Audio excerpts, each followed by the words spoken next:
Hello दोस्तों, स्वागत है आप सभी का आपके अपने YouTube चैनल अभ्यास क्लासेस पे। आज मैं लेके आई हूँ 100 क्वेश्चन जीके और जीएस के। ये सारे क्वेश्चन पेपर में पूछे हुए हैं और सेलेक्टेड हैं, बहुत इंपॉर्टेंट है। इन्हें आप लास्ट तक जरूर देख लेना, क्योंकि इनसे क्वेश्चन किसी भी एसएससी एग्जाम में या किसी भी कम्पिटेटिव एग्जाम में आपको मिल जाते हैं। तो इसलिए ये जो सीरीज़ है, ये जो हमारे क्वेश्चंस हैं, ये बहुत ज़्यादा इंपॉर्टेंट हैं। लास्ट में मैंने कुछ क्वेश्चंस भी रखे हैं जिनका आंसर आपको कमेंट सेक्शन में बताना है। आई होप कि आप ज़रूर बताएंगे, क्योंकि अगर इसे पूरा आप देख लेते हैं या फिर हमारी पिछले सीरीज़ को आपने देखा है तो वो सारे क्वेश्चन आपके लिए इजी होंगे और आप ज़रूर बता पाएंगे। तो आइए स्टार्ट करते हैं और अपने पहले क्वेश्चन को देखते हैं। जो पहला क्वेश्चन है हमारा, सेव में कौन सा अम्ल पाया जाता है? तो जो सेव होता है इसमें मैलिक एसिड पाया जाता है। तो ध्यान रखिए, मैलिक अम्ल किसमें पाया जाता है? ये सेव में पाया जाता है। नेक्स्ट क्वेश्चन है, इमली में कौन सा अम्ल पाया जाता है? इमली जो है इसमें टार्टरिक अम्ल पाया जाता है और ये क्वेश्चन पूछा हुआ है। नेक्स्ट हमारा क्वेश्चन कौन सा है, दूध और दही में कौन सा अम्ल पाया जाता है? ध्यान रखिए, दूध और दही में लैक्टिक अम्ल पाया जाता है। अगले क्वेश्चन को देखते हैं, आतिशबाजी में हरा रंग किसकी उपस्थिति के कारण होता है? तो ध्यान रखिए, जो आतिशबाजी की जाती है उसमें जो हरा रंग आता है वो बेरियम की उपस्थिति के कारण होता है। तो ध्यान रखिए, ये किसकी उपस्थिति के कारण होता है? बेरियम की उपस्थिति के कारण होता है। बेरियम के बारे में ध्यान रखिए, ये एस ब्लॉक का तत्व है और वर्ग 2A का तत्व है। तो इसे भी ध्यान रखिएगा, वर्ग 2A का तत्व है और क्षारीय मृदा धातुओं के नाम से इसे जाना जाता है। नेक्स्ट क्वेश्चन देखते हैं, कौन सी धातु रोशनी के बल्बों में फिलामेंट के रूप में प्रयुक्त होता है? तो जो हमारे बल्ब का यूज होता है उसमें टंगस्टन का यूज होता है और ये बहुत ही सिंपल सा क्वेश्चन है और पूछा भी जाता है। अगला क्वेश्चन है हमारा, सामान्य ट्यूबलाइट में आर्गन के स्थान पर कौन सी गैस भरी जाती है? तो ध्यान रखिए, जो ट्यूबलाइट होते हैं उसमें गैस भरी जाती है। आर्गन की अगर बात करें तो ये एक क्या है? आर्गन एक क्या है? अक्रिय गैस है। ध्यान रखिएगा, क्या है? अक्रिय गैस है। अक्रिय गैस का मतलब क्या होता है? ये जो है इनके बाह्यतम कोश में 8 इलेक्ट्रॉन होते हैं और ये किसी से क्रिया नहीं करते हैं। तो ये अक्रिय गैस कौन कौन से होते हैं, इन्हें ध्यान रख लीजिएगा। हीलियम, नियॉन, आर्गन, क्रेप्टॉन, जिनॉन और रेंडॉन। तो इसे ध्यान रखिएगा, ये सारे क्या हैं? ये हमारे अक्रिय गैस होते हैं और इनको किसी चीज़ में भरने के लिए यूज किया जाता है जिसमें अभिक्रिया कराना, मतलब अभिक्रिया न हो, इसके से रोकना हो, तो इन्हें हम भर देते हैं उसमें। तो ध्यान रखिएगा, ये सारे अक्रिय गैस हैं, इन्हें आप याद रख सकते हैं। एक फनी सा ट्रिक है, हीना, नीना और करीना की जिरोक्स रानी। तो इस तरीके से आप इसको याद कर सकते हैं। तो ये बहुत इंपॉर्टेंट होते हैं, इनसे क्वेश्चन पूछे जाते हैं। आइए देखते हैं इसको। तो क्वेश्चन हमारा क्या था कि ट्यूबलाइट में जो आर्गन के स्थान पर कौन सी गैस? तो मरकरी वेपर नाम की गैस, मरकरी के जो वेपर होते हैं Hg वेपर को भरा जा सकता है। तो ये इंपॉर्टेंट है हमारे लिए। अगले क्वेश्चन को देखते हैं, संपर्क। देखिए यहाँ पे थोड़ा सा मिस्टेक है, राइटिंग मिस्टेक। तो इसे संपर्क प्रक्रम में किसको एक उत्प्रेरक के रूप में प्रयोग किया जाता है? पहली बात तो मैं थोड़ा सा संपर्क प्रक्रम के बारे में आपको बता दूं। तो संपर्क प्रक्रम जो होता है ये H2SO4 के निर्माण के लिए किया जाता है, मतलब कि सल्फ्यूरिक अम्ल के निर्माण का ये एक प्रक्रिया है। इसमें जो होता है एक उत्प्रेरक का यूज किया जाता है जिसे क्या बोलते हैं? वैनेडियम पेंटाऑक्साइड, V2O5 का उत्प्रेरक के रूप में इसमें प्रयोग किया जाता है संपर्क प्रक्रम में।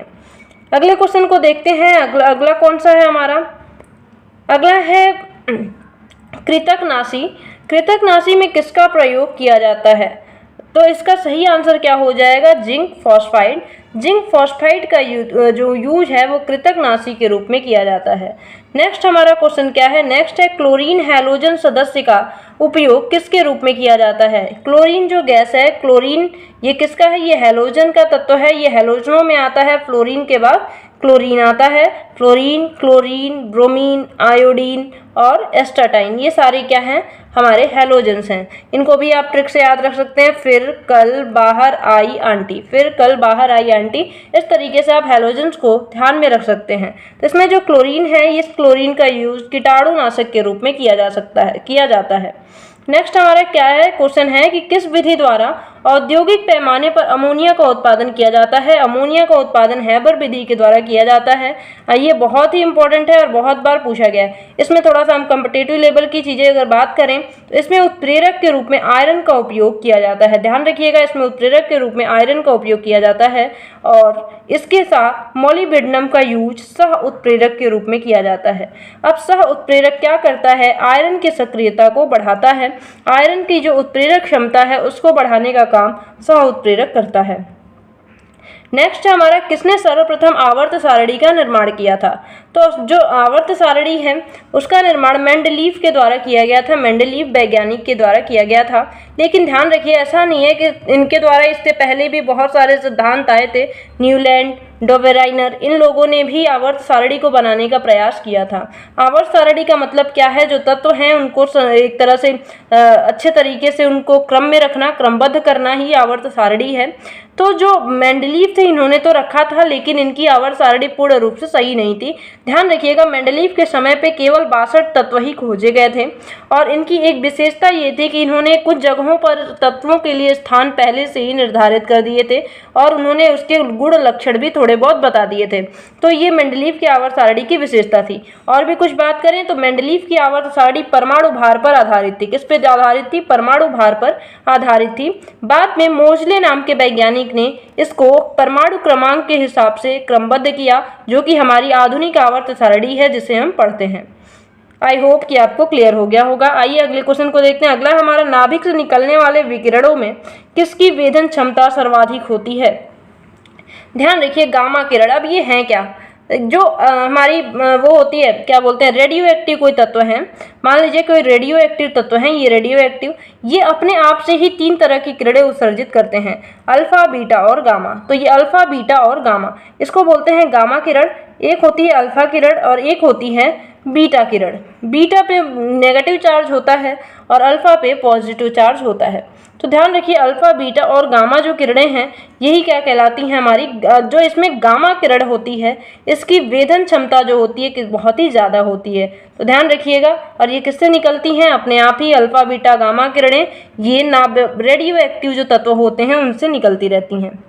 अगला क्वेश्चन क्या है, फोटोग्राफी में किस यौगिक का प्रयोग किया जाता है।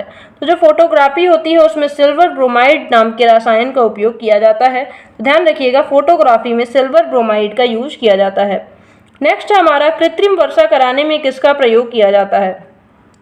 ये क्वेश्चन बहुत बार पूछा हुआ है। तो सिल्वर आयोडाइड, AgI का यूज किया जाता है। सिल्वर आयोडाइड का यूज कृत्रिम वर्षा बनाने में किया जाता है। नेक्स्ट हमारा क्या है, फ्लोरीन हैलोजन तत्व किसके साथ मिलकर अधिकतम यौगिक बनाता है। पहली बात तो बता दें, फ्लोरीन जल्दी कोई यौगिक नहीं बनाता, लेकिन जिनॉन आप जान सकते हैं। जिनॉन क्या है, एक जिनॉन की बात करें तो ये एक अक्रिय गैस है। जिनॉन क्या है, अक्रिय गैस है, जो कि मैंने बताया अभिक्रिया नहीं करते, लेकिन जिनॉन एक ऐसा तत्व है जो कि अभिक्रिया करता है, ये यौगिक का निर्माण भी करता है। तो इसे आप ध्यान रखिएगा, तो इम्पोर्टेंट है जिनॉन। नेक्स्ट क्वेश्चन क्या है, ताप एवं दबाव के समान अवस्थाओं में विभिन्न गैसों के समान आयतन में किसकी संख्या समान होती है। तो इसका आंसर क्या हो जाएगा, अणु। अणुओं की संख्या क्या होती है, आयतन में समान होती है। तो क्या पूछ रहा है, ताप और दाब अगर समान हो तो विभिन्न गैसों के समान आयतन में क्या होगी, अणुओं की संख्या समान होगी। अगर 2 गैसों को क्या रखा जाए, अगर किसी बर्तन में, आप ऐसे समझ सकते हैं 2 बर्तन हैं, इसमें क्या किया गया, गैसों को भर दिया गया और इनके दोनों के ताप और दाब क्या है, समान है। तो अगर सेम आयतन में पूछा जाए तो जितनी अणुओं की संख्या इसकी होगी उतनी ही अणुओं की संख्या इसकी होगी। नेक्स्ट हमारा क्या है, LPG में कौन सी गैस मुख्य रूप से पाई जाती है। तो ब्यूटेन गैस जो होती है वो LPG, लिक्विफाइड पेट्रोलियम गैस में पाई जाती है। अगला क्या है, अच्छा एक क्वेश्चन और पूछा जाता है कि LPG में जो महक होती है वो किस गैस के कारण होती है। तो ध्यान रखिएगा, मरकैप्टन नाम के गैस का यूज किया जाता है इसकी महक के लिए, ताकि हम खतरों से बच सकें। नेक्स्ट हमारा, मृदु पेयो दाब के अंतर्गत गैसों में क्या उपस्थित रहता है। तो जो हम कोल्ड ड्रिंक वगैरह पीते हैं उसमें कार्बन डाइऑक्साइड गैस उपस्थित रहता है। नेक्स्ट क्वेश्चन देखते हैं हम, कौन सा पदार्थ आक्सीकारक तथा अकारक दोनों की तरह प्रयोग किया जाता है। तो सोडियम नाइट्राइड जो है इसका प्रयोग आक्सीकारक और अकारक दोनों के रूप में यूज किया जाता है। नेक्स्ट हमारा क्या है, कार्बन मोनोऑक्साइड पदार्थ अमोनिया की हैबर विधि में आयरन उत्प्रेरक के लिए किसका कार्य करता है। तो यहाँ पे ध्यान रखिएगा, अभी मैंने बताया आयरन के लिए क्या है, जो हमारा मोलिब्डेनम है वो उत्प्रेरक का काम करता है, वर्धक का काम करता है। क्या करता है? वर्धक का काम, इसको बोलते हैं वर्धक। वर्धक का मतलब क्या है कि जो उत्प्रेरक है उसकी जो क्रियाशीलता है, मतलब उसका जो कार्य है उसको बढ़ा देना। अब बात करें कि कार्बन मोनोऑक्साइड, कार्बन मोनोऑक्साइड किस तरह काम करता है, तो ये निरोधक की तरह काम करता है। ये अभिक्रिया को स्लो करेगा, अभिक्रिया को होने से रोकेगा। नेक्स्ट क्या है, सामान्य निम्न में से हाइड्रोजन भविष्य का क्या कहा जाता है? सामान्यतः जो हाइड्रोजन है ये इसको भविष्य के ईंधन के रूप में कहा जा रहा है। भविष्य का ईंधन इसे क्यों कहा जा रहा है? क्योंकि इससे ईंधन ऊर्जा का बहुत ही अच्छा स्रोत है हाइड्रोजन, तो इससे अब हम ईंधन के रूप में यूज करना शुरू कर चुके हैं और बहुत जल्दी उम्मीद है कि हम इसे अधिक मात्रा में यूज कर पाएंगे। नेक्स्ट क्वेश्चन क्या है, सोडियम को केरोसिन तेल में डुबोकर क्यों रखा जाता है? देखिए ये जो मैंने लिया है इसको पूरा मैंने एक्सप्लेन करने की कोशिश की है, बट ये क्वेश्चन में ऐसे इतना बड़ा आंसर आपको ऑप्शन में कभी नहीं देने वाला है। बस ये पूछ सकता है कि केरोसिन में डुबोकर क्यों रखा जाता है। तो ध्यान रखिएगा, जो ये सोडियम है ये बहुत ही ज़्यादा सक्रिय धातु होती है, इसीलिए इसे क्या करते हैं, मिट्टी के तेल में डुबो के रखते हैं। ये अगर इसकी बात करें, ये जब ऑक्सीजन में रखा जाता है तो ये क्या करता है, आग पकड़ लेता है। ध्यान रखिएगा, इसे खुला में रख दिया जाए अगर तो ये आग पकड़ लेता है। यही कारण है कि इसे केरोसिन में तेल में डुबोकर रखा जाता है। नेक्स्ट क्या है, कौन सा सक्रिय पदार्थ क्षय होने के पश्चात सीसा में अंतिम रूप में बदल जाता है? ध्यान रखिएगा, कोई भी रेडियो एक्टिव पदार्थ हो, कोई भी रेडियो एक्टिव तत्व हो, जो मैंने अभी बताया, वो सभी बाद में क्षय होते होते देखिए क्या होता है, अल्फा बीटा गामा के रूप में उनकी ऊर्जा धीरे धीरे खत्म होती जाती है और बाद में वो सीसा के रूप में बदल जाते हैं। नेक्स्ट क्वेश्चन क्या है, किसमें भारी जल का न्यूट्रॉन की गति को कम करने का कार्य होता है? तो किसमें जो नाभिकीय रिएक्टर होते हैं इसमें क्या किया जाता है, न्यूट्रॉन की गति को कम करने के लिए भारी जल क्या होता है, D2O। D2O को क्या बोलते हैं, भारी जल बोलते हैं। इसका उपयोग क्या किया जाता है, देखिए जो न्यूट्रॉन होते हैं ये करते क्या है, रिएक्टर्स को एक्टिव करते हैं, उनकी गति को बढ़ाते हैं, उनकी गति को संचालित करते हैं। अब इन न्यूट्रॉनों की गति को अगर कम कर दिया जाए तो वो क्या होंगे, वो मतलब संतुलित रहेंगे। तो भारी जल का यूज उसमें क्यों किया जाता है, ताकि न्यूट्रॉनों की गति को क्या किया जा सके, नियंत्रित किया जा सके। तो इसीलिए नाभिकीय रिएक्टर में भारी जल का यूज क्या किया जाता है, न्यूट्रॉनों की गति को कम करने के लिए किया जाता है। नेक्स्ट क्वेश्चन क्या है, किस गैस का अणु भार उसके वाष्प घनत्व का कितना होता है? किसी गैस का जो अणु भार होता है उसके वाष्प घनत्व का दुगुना होता है, तो इसका सही आंसर दुगुना। नेक्स्ट है हमारा, वनस्पति घी के निर्माण में कौन सी गैस प्रयुक्त होती है? तो ध्यान रखिएगा, वनस्पति घी के निर्माण में हाइड्रोजन गैस का प्रयोग किया जाता है। अगला क्वेश्चन है हमारा, इलेक्ट्रॉन के तरंग प्रकृति की खोज किसने की थी?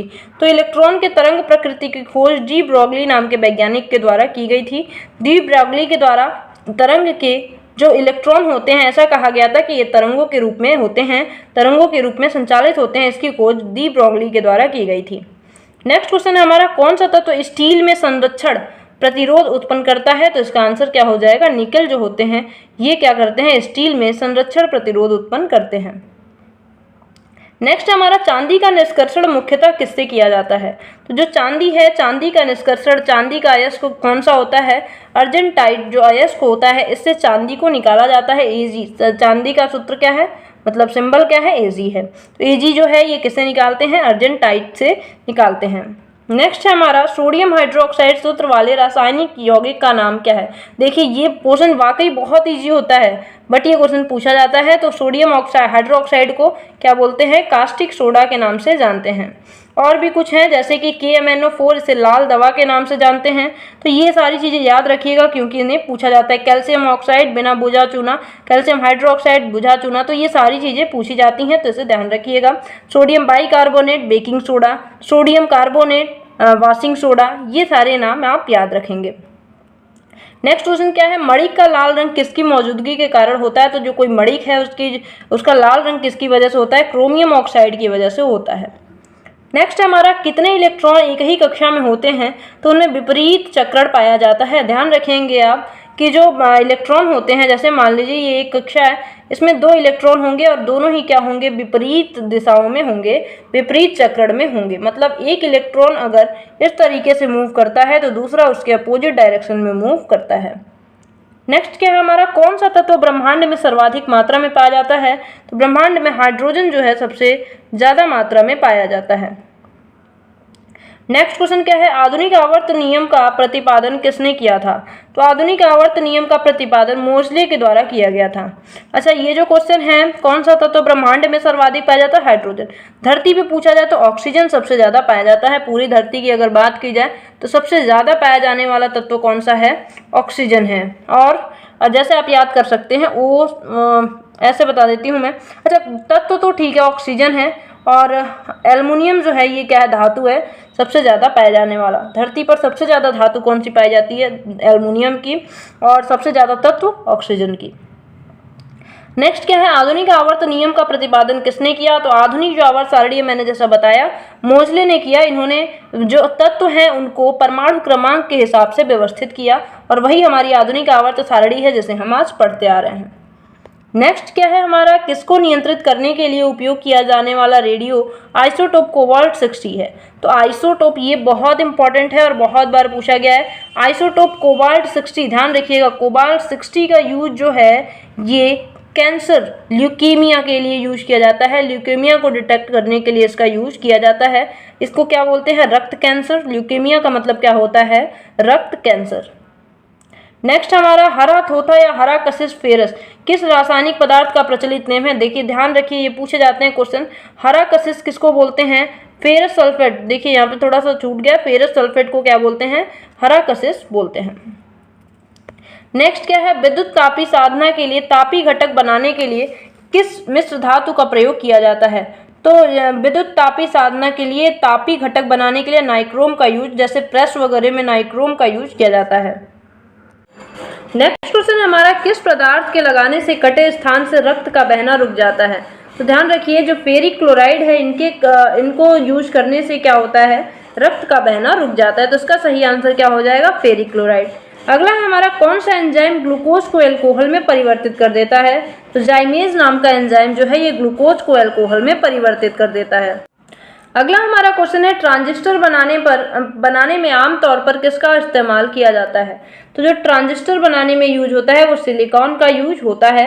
ये सिलिकॉन का यूज क्या होता है किसमें? ट्रांजिस्टर को बनाने में। ध्यान रखिएगा, सिलिकॉन और जर्मेनियम जो है ये अर्धचालक होते हैं। नेक्स्ट क्वेश्चन कौन सा है, सीसा का निष्कर्षण मुख्यतः किस अयस्क में किया जाता है? सीसा का जो है ये गैलेना में इसका यूज किया जाता है। तो सीसा जो है ये इसमें मतलब इसका निष्कर्षण जो यूज नहीं, सीसा जो है वो लेड जो है, लेड को पीबी लिखते हैं। ये किससे निकाला जाता है? गैलेना नाम से के अयस्क से इसको निष्कर्षित किया जाता है।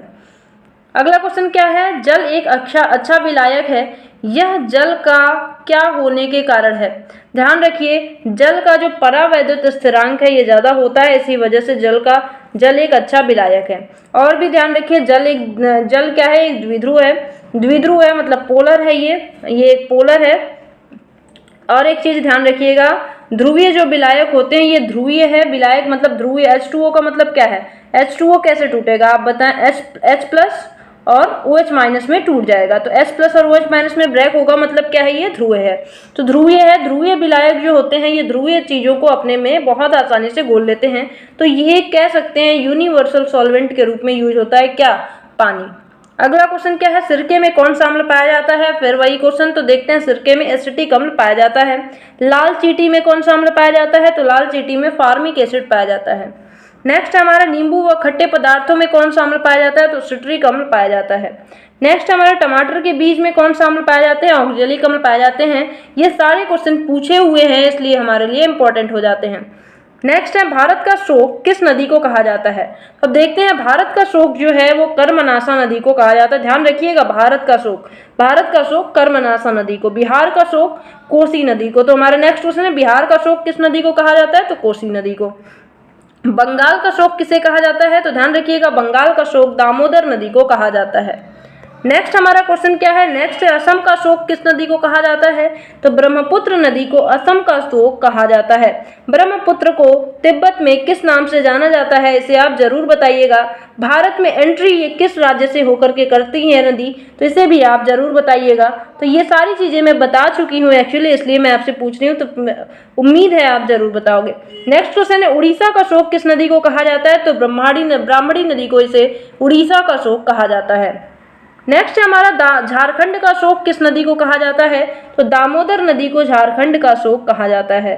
नेक्स्ट है हमारा चीन का शोक किस नदी को, तो हांग हो नदी को चीन का शोक कहा जाता है। नेक्स्ट हमारा तेल नदी कहा जाता है, तेल नदी कौन सी है, नाइजर नदी को तेल नदी कहा जाता है। नेक्स्ट हमारा पीली नदी कहा जाता है, पीली नदी किस नदी को कहा जाता है, हांग हो नदी को पीली नदी के नाम से जाना जाता है। नेक्स्ट हमारा काली या महाकाली नदी किसे कहा जाता है, तो शारदा नदी को काली नदी के नाम से जाना जाता है। नेक्स्ट हमारा विश्व की सबसे बड़ी नदी कौन सी है, तो नील नदी जो कि अफ्रीका में बहती है, तो नील नदी विश्व की सबसे बड़ी नदी है। नेक्स्ट हमारा कौन सा है, भारत की सबसे बड़ी नदी कौन सी है, तो भारत की सबसे बड़ी नदी गंगा नदी है। भारत की सबसे बड़ी नदी कौन सी है, गंगा नदी है। नेक्स्ट हमारा विश्व की सबसे छोटी नदी कौन सी है, तो विश्व की सबसे छोटी नदी डी नदी है जो कि अमेरिका में पड़ती है, तो डी नदी विश्व की सबसे छोटी नदी है। नेक्स्ट हमारा क्वेश्चन क्या है, विश्व में कौन सी नदी जिस नदी में मछली नहीं पाई जाती है, तो कौन सी वो नदी है जिसमें मछली नहीं पाई जाती है, तो जॉर्डन नदी। जॉर्डन नदी एक ऐसी नदी है जिसमें मछली नहीं पाई जाती है। नेक्स्ट हमारा जल के आयतन के आधार पर विश्व की सबसे बड़ी नदी कौन सी है, तो आयतन के आधार पर अमेजन नदी सबसे ज़्यादा जल लेके जाती है, जिसे क्या बोलते हैं, ये विश्व की सबसे बड़ी आयतन के आधार पे नदी है। नेक्स्ट क्वेश्चन हम देखते हैं फ्रेंड्स, अगर आपको मेरी मतलब ये स्पीड ज़्यादा लग रही हो तो प्लीज़ आप कमेंट सेक्शन में बताना, क्योंकि 100 क्वेश्चन है तो मैं चाह रही हूँ कि कम टाइम में हम ज़्यादा चीज़ें सीख पाएँ, इसलिए मैं थोड़ी सी स्पीड अपनी तेज़ किया है मैंने। तो अगर आपको ज़्यादा लग रहा है तो प्लीज़ ज़रूर बताना। नेक्स्ट हमारा किडनी की पथरी को क्या कहते हैं, तो किडनी की जो पथरी होती है उसे कैल्शियम ऑक्जेलेट के नाम से जानते हैं। किडनी की इकाई कौन सी होती है, तो नेफ्रॉन होती है। ध्यान रखिएगा, किडनी की जो इकाई होती है नेफ्रॉन होती है। किडनी एक उत्सर्जी अंग है, प्रमुख उत्सर्जी अंग कौन सी होती है शरीर की, किडनी होती है। नेक्स्ट क्वेश्चन कौन सा है, प्रोटीन पाचन में कौन सा अम्ल सहयोग करता है, तो प्रोटीन पाचन में जैसे हमारा जो पेट है इसमें क्या पाया जाता है, हाइड्रोक्लोरिक नाम अम्ल पाया जाता है, HCl पाया जाता है। ये मेनली क्या करता है, प्रोटीन पाचन में सहायता करता है। नेक्स्ट है हमारा साइलेंट वैली कहाँ स्थित है, तो साइलेंट वैली जो है ये केरल राज्य में पड़ता है। नेक्स्ट है हमारा अंतर्राष्ट्रीय सौर गठबंधन का मुख्यालय कहाँ है, तो अंतर्राष्ट्रीय सौर गठबंधन का मुख्यालय गुरुग्राम हरियाणा राज्य में पड़ता है। नेक्स्ट है हमारा विक्रम साराभाई अंतरिक्ष केंद्र कहाँ स्थित है, तो विक्रम साराभाई अंतरिक्ष केंद्र जो है वो तिरुवनंतपुरम में स्थित है। सतीश धवन अंतरिक्ष केंद्र कहाँ है, तो श्रीहरिकोटा में है। आंध्र प्रदेश श्रीहरिकोटा में पड़ता है, जहां से अभी हमारा चंद्रयान 3 मिशन लॉन्च हुआ है। तो ध्यान रखिएगा, सतीश धवन अंतरिक्ष केंद्र कहाँ है, श्रीहरिकोटा आंध्र प्रदेश। नेक्स्ट हमारा भारतीय कृषि अनुसंधान केंद्र कहाँ स्थित है, तो नई दिल्ली IARI, जिसका अभी एग्जाम पड़ा था IARI, जिसका मैंने जो हमारा अभी री एग्जाम हुआ है वही पूछा जा रहा है कि IARI का मुख्यालय कहाँ है, नई दिल्ली में पड़ता है। नेक्स्ट क्वेश्चन है केंद्रीय चावल अनुसंधान संस्थान कहाँ स्थित है, तो कटक में उड़ीसा राज्य में पड़ता है केंद्रीय चावल अनुसंधान संस्थान। नेक्स्ट क्वेश्चन है हॉकी वर्ल्ड कप 2023 का आयोजन किस देश में होगा, तो हॉकी जो वर्ल्ड कप 2023 है इसका आयोजन भारत में किया जाएगा। नेक्स्ट हमारा हॉकी का जादूगर किसे कहा जाता है, मेजर ध्यानचंद को हॉकी का जादूगर कहा जाता है। नेक्स्ट हमारा क्योटो प्रोटोकॉल का संबंध किससे है, तो क्योटो प्रोटोकॉल का संबंध ग्रीन हाउस गैसों से है, तो ग्रीन हाउस गैसों से संबंध है क्योटो प्रोटोकॉल का। नेक्स्ट हमारा मॉन्ट्रियल प्रोटोकॉल, ध्यान रखिएगा मॉन्ट्रियल प्रोटोकॉल ओजोन परत संरक्षण से इसका संबंध है, तो ये क्वेश्चन बहुत बार पूछा गया है। ध्यान रखिएगा क्योटो प्रोटोकॉल ग्रीन हाउस गैसों से संबंधित है, मॉन्ट्रियल प्रोटोकॉल ओजोन परत संरक्षण से संबंधित है। ओजोन एक ऐसी परत होती है हमारे वायुमंडल की जो कि क्या करती है, सूरज से आने वाली अल्ट्रावायलेट किरणों को धरती पे आने से रोकती है ताकि हम बहुत से नुकसान से बच सके। तो ओजोन परत ही क्या ऐसा कहा गया है कि ओजोन की जो परत है उसका क्षय हो रहा है, तो इसी वजह से मॉन्ट्रियल प्रोटोकॉल जो संबंधित है ओजोन क्षरण को रोकने से संबंधित है। नेक्स्ट क्वेश्चन क्या है हमारा, रामसर कन्वेंशन का संबंध किससे है, तो जो रामसर कन्वेंशन है ये आर्द्र भूमि जो होती हैं उनके संरक्षण से इसका संबंध है। मैं बहुत ही जल्दी जितने भी आर्द्र भूमि हैं मैं आपको बता दूं, सबसे ज़्यादा रामसर साइट कहाँ पे हैं, तो हमारे तमिलनाडु राज्य में हैं। तो इन सबको हम बहुत जल्दी लेके आने वाले हैं, कितने हैं कहाँ हैं ये सारी चीज़ें हम देखेंगे। नेक्स्ट हमारा स्टॉकहोम सम्मेलन कब हुआ था, तो स्टॉकहोम सम्मेलन जो है 1912 में हुआ था। नेक्स्ट है हमारा विश्व बैंक का मुख्यालय कहाँ स्थित है, तो विश्व बैंक का मुख्यालय वाशिंगटन DC में स्थित है। नेक्स्ट क्वेश्चन क्या है, एशियाई विकास बैंक एडीबी का मुख्यालय कहाँ स्थित है? तो एशियाई विकास बैंक की जो मुख्यालय है वो मनीला में क्या है स्थित है? ये इंपॉर्टेंट क्वेश्चन है, याद रखिएगा। मनीला में पड़ता है क्या? एशियाई विकास बैंक का मुख्यालय। नेक्स्ट क्या है? संयुक्त राष्ट्र पर्यावरण कार्यक्रम का मुख्यालय कहाँ स्थित है? तो ये पूछा हुआ क्वेश्चन है, ध्यान रखिएगा। नैरोबी में पड़ता है, केन्या में, संयुक्त राष्ट्र पर्यावरण कार्यक्रम का मुख्यालय। नेक्स्ट कौन सा क्वेश्चन है? विश्व व्यापार संगठन का मुख्यालय कहाँ है? तो विश्व व्यापार संगठन का मुख्यालय जिनेवा में पड़ता है। कहाँ पे है? जिनेवा में। यूनेस्को का मुख्यालय कहाँ है? यूनेस्को की अगर बात करें तो इसका मुख्यालय पेरिस में है। नेक्स्ट क्वेश्चन क्या है? एमनेस्टी इंटरनेशनल का मुख्यालय कहाँ है? तो इसका मुख्यालय लंदन में है। नेक्स्ट क्या है? पेट्रोलियम उत्पादक देशों के संगठन का मुख्यालय कहाँ स्थित है? तो ओपेक जिसको बोलते हैं, इसका मुख्यालय कहाँ है? वियना में स्थित है। नेक्स्ट क्वेश्चन क्या है? आर्थिक सहयोग और विकास संगठन का मुख्यालय कहाँ स्थित है? आर्थिक सहयोग और विकास संगठन का जो मुख्यालय है ये कहाँ पे है? पेरिस में स्थित है। कहाँ पे है ये? पेरिस में स्थित है। नेक्स्ट है अंतर्राष्ट्रीय श्रम संगठन, ये बहुत बार पूछा गया तो ध्यान रखिएगा, इसका मुख्यालय जिनेवा में है। अंतर्राष्ट्रीय श्रम संगठन का मुख्यालय कहाँ पे है? जिनेवा में है। नेक्स्ट हमारा क्वेश्चन क्या है कि फॉल्कन 9 रॉकेट किस स्पेस एजेंसी ने लॉन्च किया है? तो स्पेस एक्स के द्वारा फॉल्कन 9 रॉकेट को लॉन्च किया गया है। नेक्स्ट हमारा क्वेश्चन क्या है? नेक्स्ट है होप मिशन किस देश के द्वारा लॉन्च किया गया है? तो होप मिशन जो है ये संयुक्त अरब अमीरात यूएई के द्वारा लॉन्च किया गया है। नेक्स्ट है हमारा 2017 में भारत ने 104 सैटेलाइट किस व्हीकल द्वारा लॉन्च किया था? ये बहुत इंपॉर्टेंट है। तो PSLV C-37 के द्वारा 104 सैटेलाइट को भारत के द्वारा 2017 में लॉन्च किया गया था। तो ध्यान रखिएगा किससे किया गया था? PSLV C-37। अभी जो हमारा चंद्रयान मिशन है वो किससे लॉन्च किया गया है? इसे भी आप जरूर कमेंट सेक्शन में बताइएगा क्योंकि हम डिस्कस कर चुके हैं। नेक्स्ट क्वेश्चन क्या है? शिपकिला दर्रा कहाँ स्थित है? तो शिपकिला दर्रा जो है हिमाचल प्रदेश राज्य में स्थित है। नेक्स्ट हमारा किस दर्रे से सतलुज नदी भारत में प्रवेश करती है? ये बहुत इंपॉर्टेंट है। तो शिपकिला दर्रा से ही क्या होता है? ये हिमाचल प्रदेश राज्य में पड़ता है। अभी हमने प्रीवियस क्वेश्चन में देखा, तो शिपकिला दर्रा से ही सतलुज नदी भारत में प्रवेश करती है। नेक्स्ट हमारा है नाथुला दर्रा किस राज्य में स्थित है? तो नाथुला दर्रा सिक्किम राज्य में पड़ता है। तो ध्यान रखिएगा नाथुला दर्रा किस राज्य में पड़ता है? सिक्किम राज्य में पड़ता है। नेक्स्ट हमारा बोमडिला दर्रा अरुणाचल प्रदेश राज्य में पड़ता है। पूछ रहा है ये बोमडिला दर्रा किस राज्य में पड़ता है? तो अरुणाचल प्रदेश राज्य में पड़ता है। नेक्स्ट हमारा तुजू दर्रा किस राज्य में पड़ता है? ये इंपॉर्टेंट है। तुजू दर्रा कहाँ है? मणिपुर राज्य में पड़ता है तुजू दर्रा। नेक्स्ट हमारा टाइगर स्टेट किसे कहा जाता है? तो मध्य प्रदेश को क्या कहा जाता है? टाइगर स्टेट के नाम से जाना जाता है। यहाँ पे बताइएगा कौन सा टाइगर रिजर्व केंद्र यहाँ पे स्थित है, कौन सा यहाँ पे है, तो इसे आप जरूर बताइएगा। अगला कौन सा है? सिमलीपाल टाइगर रिजर्व कहाँ है? तो सिमलीपाल टाइगर रिजर्व जो है वो उड़ीसा में है। यहाँ बताइएगा जरूर टाइगर रिजर्व कौन सा है यहाँ पे मध्य प्रदेश में, क्योंकि बहुत ही इंपॉर्टेंट है और बहुत ही फेमस भी है। नेक्स्ट है नागरहोल टाइगर रिजर्व किस राज्य में स्थित है? तो नागरहोल टाइगर रिजर्व कर्नाटक राज्य में स्थित है। जितने भी टाइगर रिजर्व हैं, जितने भी आप कह सकते हैं नेशनल पार्क हैं, उन सभी का हमने डिस्कशन एक वीडियो में किया है। बहुत छोटी सी वीडियो है बट सारे का उसमें जितने भी हैं, जितने क्वेश्चन पूछे जाते हैं सारे हैं उसमें, तो उसे जाके आप जरूर चेक कर लीजिए। अब मैं उसको डिस्क्रिप्शन में ऐड कर दूंगी, डिस्क्रिप्शन में उसे डाल दूंगी उसके लिंक को। और टेलीग्राम ग्रुप है उसे आप डिस्क्रिप्शन में उसका लिंक मिल जाएगा, उससे आप ज्वाइन कर सकते हैं। वहाँ पे आपको सारे PDF मिल जाएंगे, तो उससे आप PDF के लिए परेशान नहीं हो ना, PDF सारे आपको टेलीग्राम ग्रुप पे मिल जाएंगे, उससे आप बस जाके ज्वाइन कर लें। नेक्स्ट क्वेश्चन क्या है? पलामू टाइगर रिजर्व किस राज्य में स्थित है? तो पलामू टाइगर रिजर्व जो है ये झारखंड राज्य में स्थित है। नेक्स्ट है हमारा टडोबा अंधेरी टाइगर रिजर्व किस राज्य में स्थित है? टडोबा अंधेरी टाइगर रिजर्व महाराष्ट्र राज्य में स्थित है। नेक्स्ट हमारा खजुराहो के मंदिर का निर्माण किसने करवाया था? खजुराहो के मंदिर कहाँ पड़ता है? मध्य प्रदेश में पड़ता है। इसका निर्माण चंदेल शासकों के द्वारा करवाया गया था। ध्यान रखिएगा किसके द्वारा? चंदेल शासकों के द्वारा इसका निर्माण करवाया गया था। नेक्स्ट हमारा खजुराहो के मंदिर किस शैली में निर्मित है? तो खजुराहो के जो टेम्पल हैं वो पंचायतन शैली में निर्मित हैं।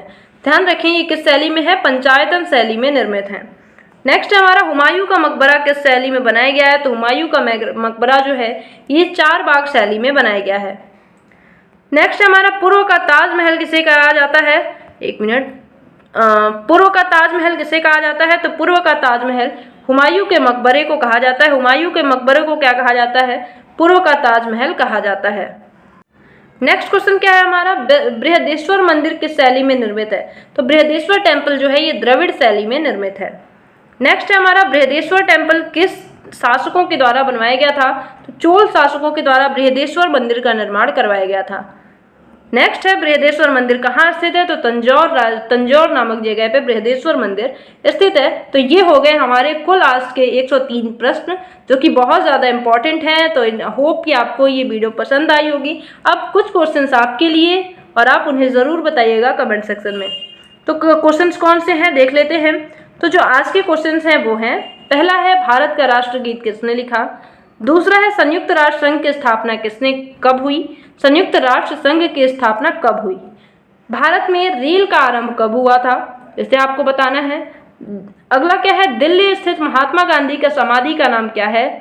लास्ट क्वेश्चन, मानव शरीर की किस ग्रंथि को मास्टर ग्रंथि कहा जाता है? तो ये सारे क्वेश्चंस आपके लिए हैं। आई होप कि आप ज़रूर बताओगे और मिलते हैं अगली वीडियो में एक ऐसी ही बहुत ज़्यादा इंफॉर्मेटिव वीडियो को लेकर के।